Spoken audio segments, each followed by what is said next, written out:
वृष लगन, चंद्रमा, द्वादश भाव। जय माता की मित्रों, हम लोग वृष लगन में चंद्रदेव के पाठों का अध्ययन कर रहे थे और आज उन पाठों का समापन हो रहा है।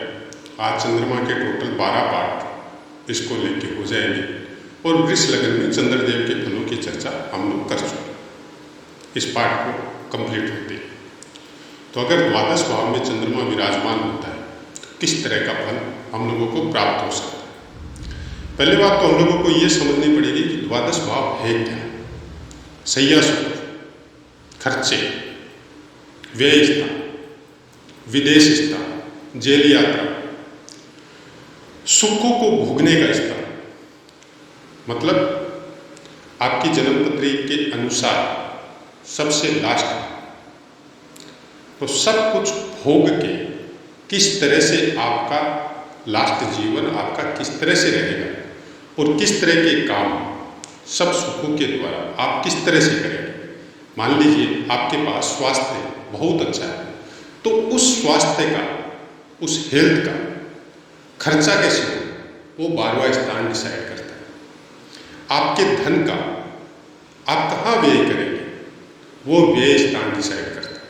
मतलब आपने जीवन में क्या प्राप्त किया और क्या समाज को दिया और क्या अपने लिए खर्चा किया वो 12वां स्थान डिसाइड करता है।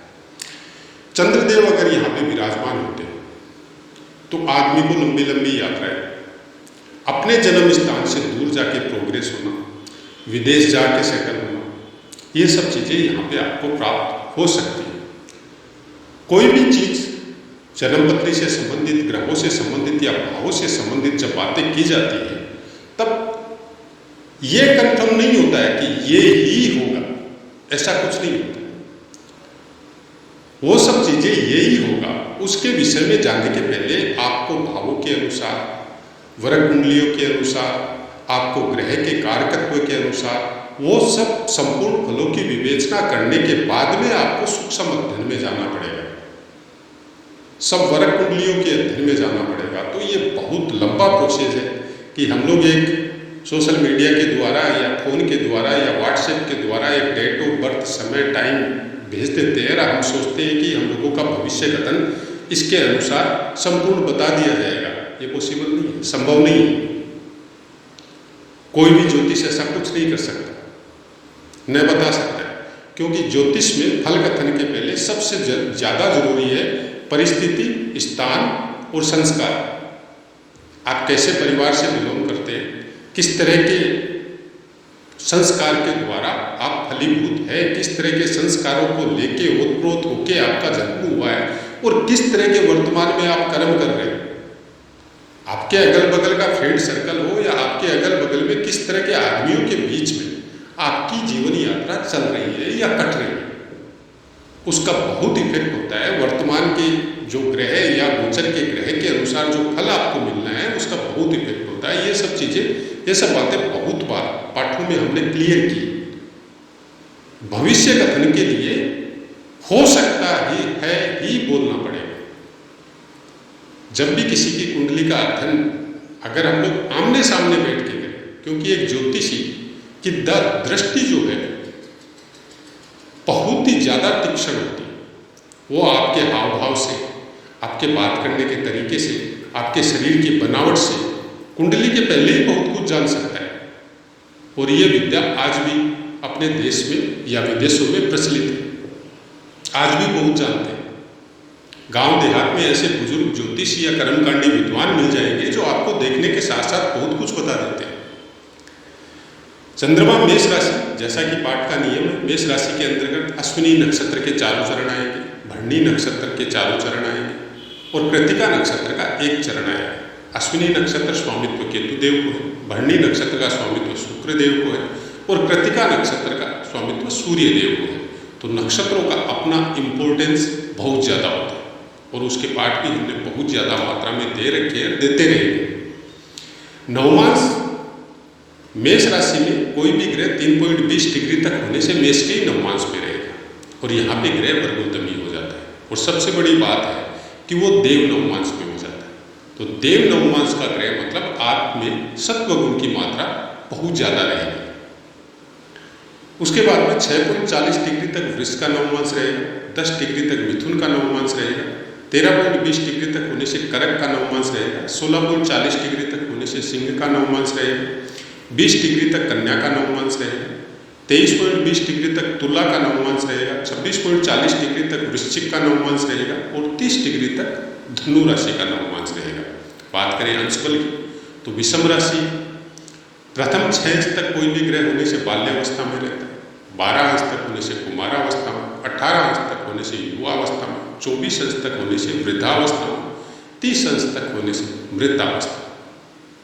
ये सब बातें हम लोगों के शास्त्रों में या पुस्तकों में या हम लोग किसी गुरु के सानिध्य में बैठ के ज्ञान ले रहे हैं तो उनके द्वारा भी वैसी बताई जाती है जो अक्सरस कई सदियों से ज्ञान के द्वारा समाज में प्रचलित है, सब वैसे ही बताई गई है। तो इनका महत्व अपना प्रेडिक्शन लेवल में जब आप जाएंगे तो बहुत ज़्यादा मात्रा में होता है। इसलिए हम बोलते हैं कि केवल पुस्तकों से या सुन के ज्ञान प्राप्त करने से ज़्यादा जरूरी है कि आप तरह तरह की कुंडलियों में अभ्यास करके अपने फल कथन को सिद्ध करने का कोशिश कीजिए कि क्या जातक वैसा है, क्या उसको वैसा फल मिल रहा है, और अगर नहीं मिल रहा है तो भूल कहाँ हो रही है। तो ये सब बातें एक ही पाठ में बताना भी संभव नहीं है, हालांकि बहुत कुछ बताते हैं एक ही पाठ में, और उसका कारण भी यही है कि आज इतने सालों से जो तरह तरह की कुंडलियों को देख के, भावों को देख के जो समझ में आया वो भी साथ में बताते हैं, और जो पुस्तकों में लिखा है वो भी आपको बताने का कोशिश करते हैं, जिससे जितना हमने जाना कम से कम आप उतना जानिए। उसके बाद में आप अपनी यात्रा को आगे चालू कीजिए। आप ज्योतिष शास्त्र में आप प्रकांड विद्वान बनना चाहते हैं तो आपकी यात्रा बहुत लंबी होगी, लेकिन हमारा चैनल चलाने का मकसद केवल इतना है कि जो शास्त्रीय ज्ञान ज्योतिष शास्त्र के रूप में हर इंसान के फायदे के लिए जो हम लोगों के पूर्वजों ने या अग्रजों ने श्रवण शक्ति के द्वारा या गुरु शिष्य परंपरा के द्वारा जो हम लोगों के समाज को, सनातन समाज को जो प्रदान किया है, उसका कुछ परसेंटेज जो मात्रा में हो जाए, प्रत्येक इंसान को, प्रत्येक बच्चे को उसका थोड़ा बहुत भी नॉलेज या ज्ञान होना बहुत जरूरी है। ये ज्ञान आपको हर क्षेत्र में काम आता है।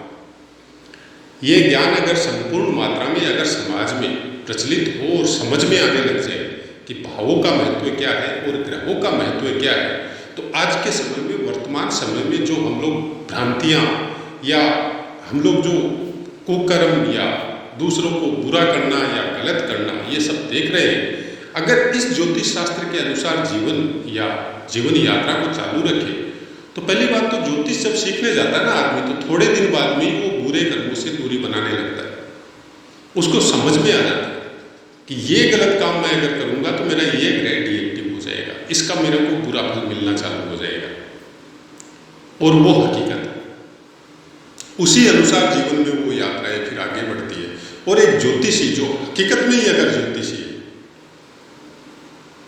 तो बहुत कुछ सुधार वो अपना भी करता है, अपने परिवार का भी करता है और समाज का भी करता है। चंद्रमा द्वादश भाव में बहुत ही अच्छा फल देता है और बहुत ही बुरा फल देता है, दोनों चीजें। कारण चंद्रमा आपकी कुंडली में सबसे मेन ग्रह है, पृथ्वी के सबसे नजदीक है, जीवों के ऊपर हो, जड़ चेतन के ऊपर हो, सब चीजों में सबसे ज्यादा जल्दी असर चंद्रमा का हम लोगों के ऊपर होता है। इनका शरीर घटते हुए आकार में अगर आपका चंद्रमा है या बढ़ते हुए आकार में या कृष्ण पक्ष का है या शुक्ल पक्ष का है, वो एक अलग मैटर है, लेकिन चंद्रमा का इफेक्ट हर जीव पे होता है और बहुत जल्दी होता है। इसीलिए चंद्र कुंडली को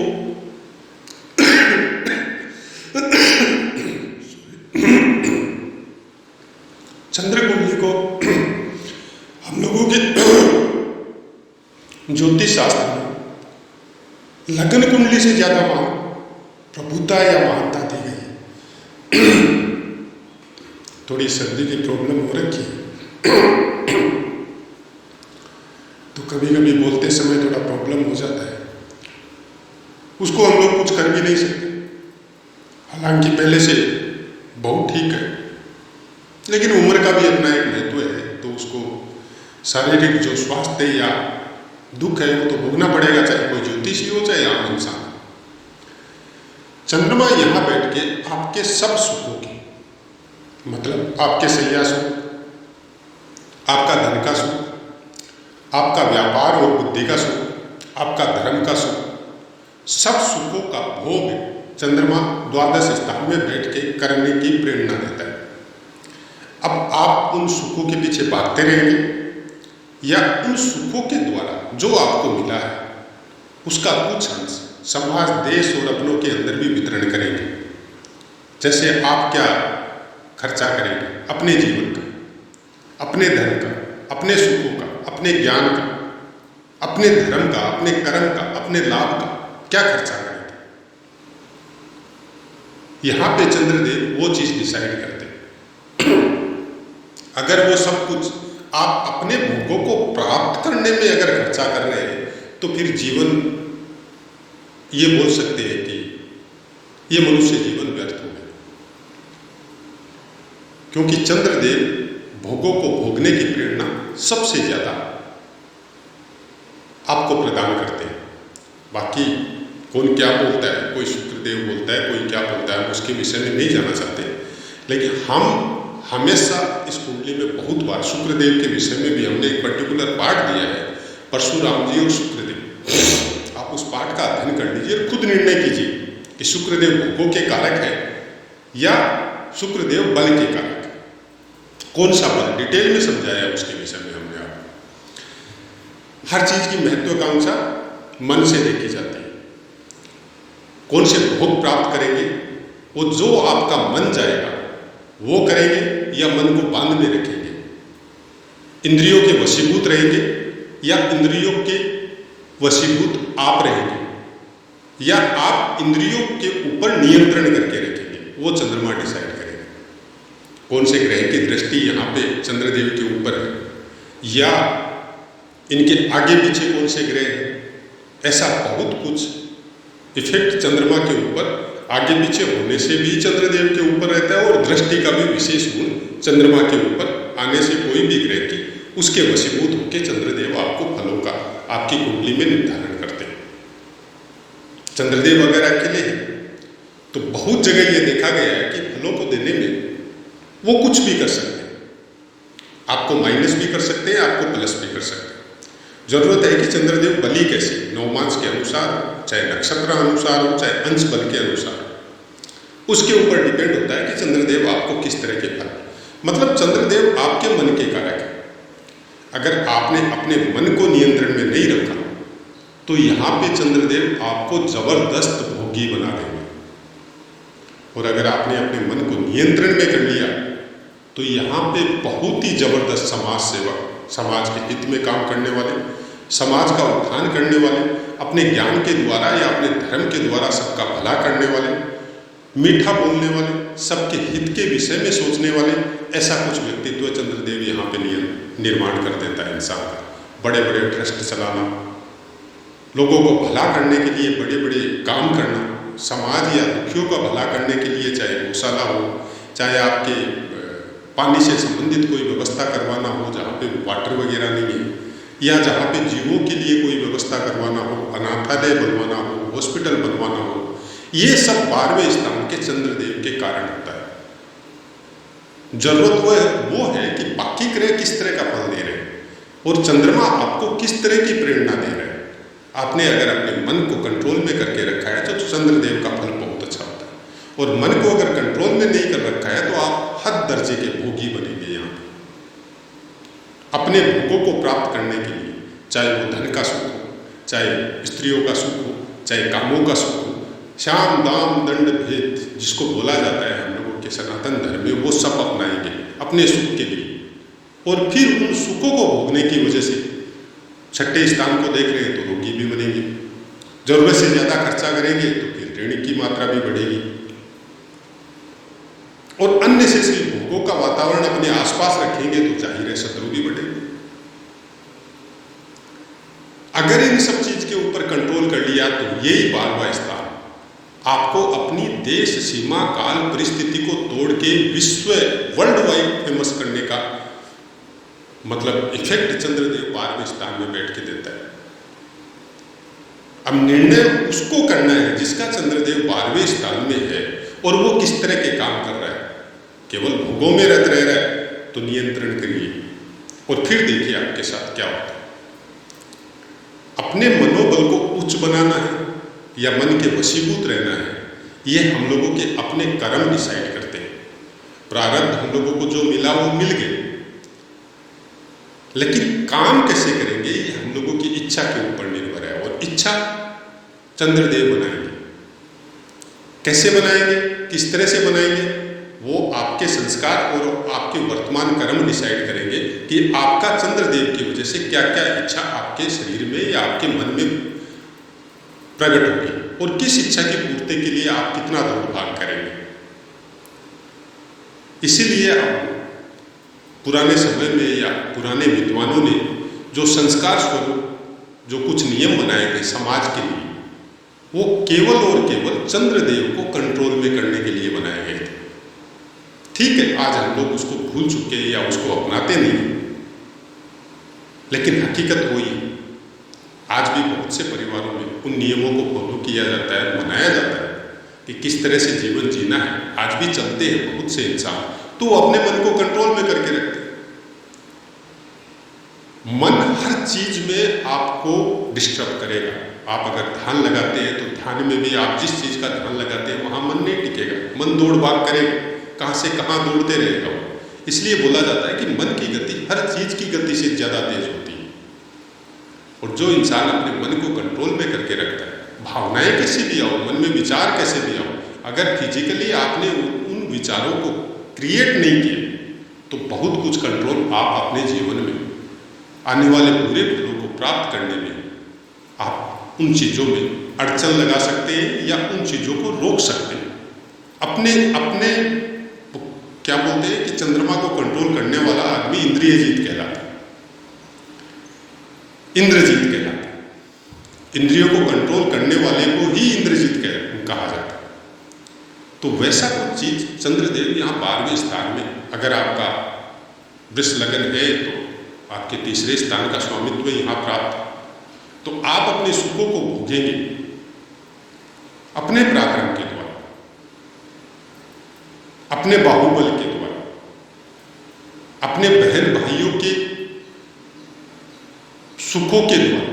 मतलब आप उनसे भी हेल्प लेंगे सुखों को भोगने के लिए। अब वो हेल्प धन के रूप में हो सकती है, हेल्प उनके नाम और फेम के रूप में हो सकती है, क्योंकि अपने स्थान से चंद्रदेव यहां पे 10वें स्थान में होते हैं।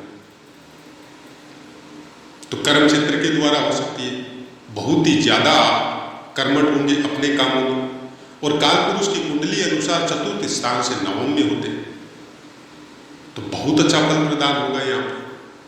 आप धार्मिक हो सकते हैं, धर्म से संबंधित सुखों का भोग कर सकते हैं, और धर्म से संबंधित बहुत बड़ी बड़ी तीर्थ यात्रा या बड़ी बड़ी यात्राएं आप कर सकते हैं। यहां पे चंद्रदेव यात्रा का कारक भी आपको बना देते हैं। हर समय यात्रा में रहना, हर समय अपने मनोनुकूल स्थानों पे जाना, वहां के सुखों को भोगना। अब वो आपकी प्रवृत्ति किस तरह की है, वो बाकी ग्रह और आपका मन डिसाइड करता है कि आपको किस चीज में ज्यादा इच्छा या उत्कंठा रहती है। अब चंद्रदेव के फलों को जब जानना हो तो नक्षत्रों को भी विशेष जानना पड़ेगा कि अश्विनी नक्षत्र में है या भरणी नक्षत्र में है या कृतिका नक्षत्र में है। अब तीनों ही नक्षत्र इस तरह के हैं कि आप अगर भोगी तो आप बहुत तकलीफ में आएंगे।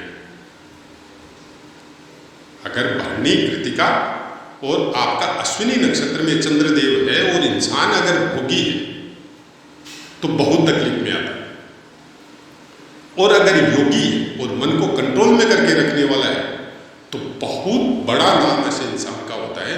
और समाज में हो, चाहे गांव में हो, चाहे अपने घर में हो, उसको एक विशेष सम्मान हमेशा उसको लोगों की दृष्टि के अनुरूप, लोगों की दृष्टि के हिसाब से हो या लोगों के वचनों के हिसाब से हो, उसको समाज में और अपने गांव घर में अच्छा बोला जाता है कि ये इंसान बहुत अच्छा है।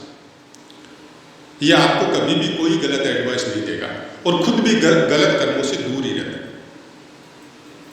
और फिर केतु या शुक्रदेव या जिन जिन नक्षत्रों के जो स्वामी हैं उनका फल बहुत अच्छा प्राप्त होता है, खासकर शुक्रदेव।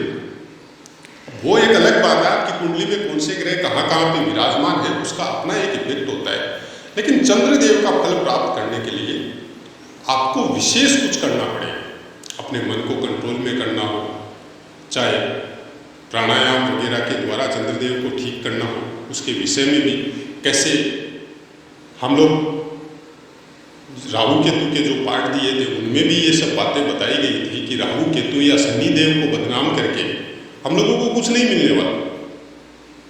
हकीकत यहाँ पे चंद्रदेव की, चंद्रदेव से कौन से स्थान में कौन से ग्रह विराजमान है और आपकी कुंडली में चंद्रदेव की स्थिति कैसी है उसके ऊपर डिपेंड करता है कि आप किस तरह का वर्तमान में अपने जीवन को चला के आगे की यात्रा संपन्न करेंगे। तो आशा है मित्रों पाठ पसंद आया हो। पाठ से संबंधित कोई भी बात आप कमेंट कर सकते हैं।